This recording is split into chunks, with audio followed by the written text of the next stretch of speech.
Hey guys, welcome to Wrench to Drive. This is a quick run with the Kyosho Fazer Mk2 Rat150 project. It's a cheap F150 shell on the Kyosho Fazer body with a 3D printed back half and a cardboard wing covered in electrical tape. It runs pretty good. This is running a set of four-wheel drive buggy tires, knobbies, so it runs pretty well off-road, as you can see. It flies around and slides pretty good, throws up some great big clouds of dust, so it's lots of fun. Traction's definitely not bad off-road, guys. You can fling it around pretty good. Drift's not too bad.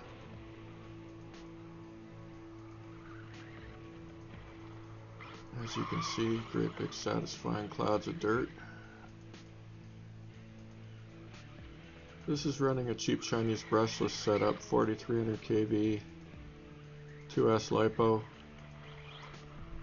It's not bad, guys. I don't think this thing needs to go a whole lot faster. It wouldn't hurt maybe to have a little less kVs and a little more volts so that you have more power, but yeah, I don't know. I don't mind these setups, guys. They're really cheap. They get good battery life. It's a lot of fun. I'd say with these big buggy tires, this thing's probably geared for about 45, 47 miles an hour, something like that. I don't have too much trouble believing that it's attaining it on pavement. Off-road, I don't know. Tough to say. Moves pretty good. As you can see, this surface here is pretty level, guys. It's not super bumpy, but you know, bumpy enough for a touring car.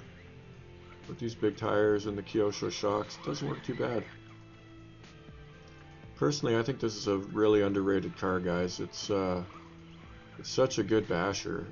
Oh, little tumble there. If you're looking to run a touring car and you know, you don't really want to run it just on a track, you want to run it on some bumpy pavement or off-road like this. You know, a lot of the touring cars aren't going to handle that type of thing too well, whereas this thing, not bad at all, guys. I've broken virtually nothing. It's been super durable, and this dust is really fine, guys. It gets into everything, and this car holds up to it really well. It's pretty well protected, guys. Not a lot of dust infiltration, so you can get a lot of miles out of this thing before you have to start doing a whole lot of work on it or replacing parts. Oh, another roll.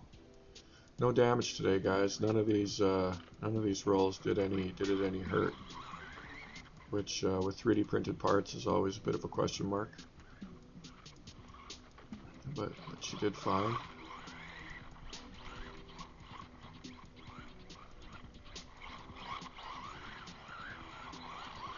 As you can see, sliding around real nicely. Yeah, sorry for the camera work here, guys. It goes off screen a little bit.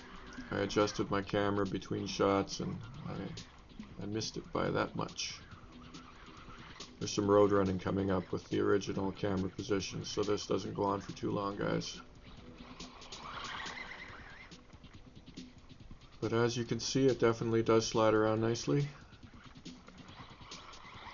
Really fun, guys, really fun. This would be a really fun surface to race with your buddies on, because the car slides around so nice. It would be a real door slamming type of setup. But with the COVID and whatnot, bit of an adventure these days.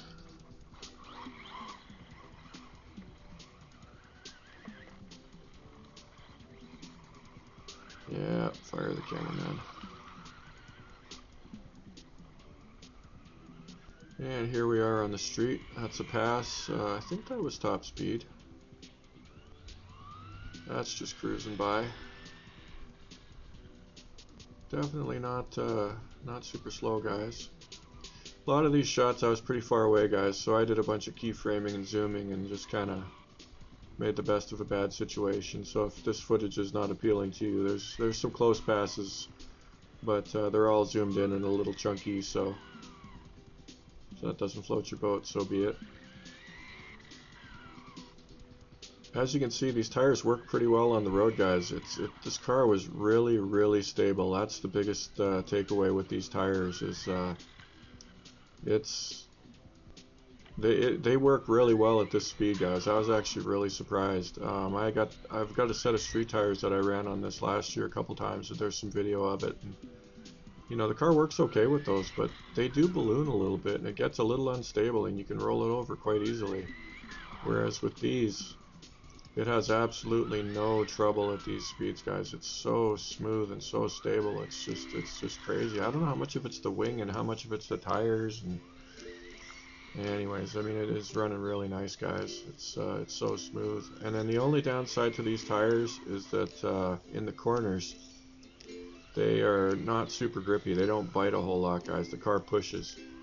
So if you're looking to get the car sliding around on the pavement, they don't work that great. They're much better for the off-road. The street tires are far more effective on the pavement. So it's all a question of what you want to accomplish, though. I mean, the nice thing about them is that when you're doing straight line passes, they don't bite too hard. So it's really stable.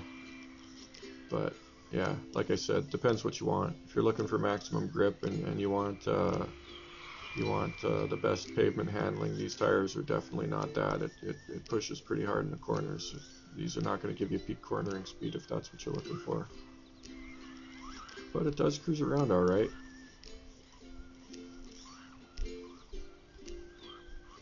I'm actually a little curious to see it. With these tires, I'm tempted to actually gear it up and go for some 60-mile-an-hour passes, but yeah, we'll see.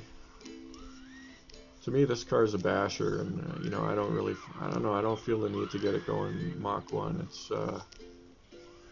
It's just really fun driving it off-road and sliding around, throwing up big clouds of dust and whatnot. And this speed is not bad, guys. Like I said, it's about 45 miles an hour, about 70 kilometers an hour. Not too bad, guys. It moves. It's definitely not super slow.